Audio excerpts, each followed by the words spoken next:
Finally 2 বছর পরে মায়ের ডাক পেলাম। মায়ের ওপর আমার এক প্রকার অভিমানই হয়েছিল, কিন্তু মাও যে আমার উপর অভিমান করে 2 বছর ডাকবে না সেটা আমি বুঝতে পারিনি। এই বছরও যে আসতে পারবো সেটা আমি এখনো অব্দি বিশ্বাস করে উঠতে পারছি। আগের দিন এত কষ্ট করে প্ল্যানিং করেও যখন প্ল্যানিংটা সাকসেসফুল হয়নি, তখন দুজন মিলে রাতে ডিসাইড করি পরের দিন সকাল সকাল বেরিয়ে যাব মাকে দর্শনের জন্য। আর দূর থেকে যখন মায়ের ওই চূড়াটা দেখতে পেলাম মন্দিরে, তখন কিন্তু মনের মধ্যে একটা আলাদাই শান্তি কাজ করছিল।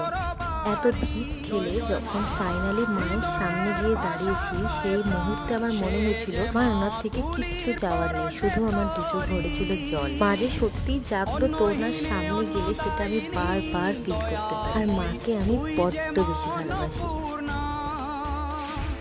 সন্তান স্নেহে তুই মা যেন কল্যাণী সম্পূর্ণা, তোর কথা যেন মন্ত্রচারণ বজ্র সম কঠিন।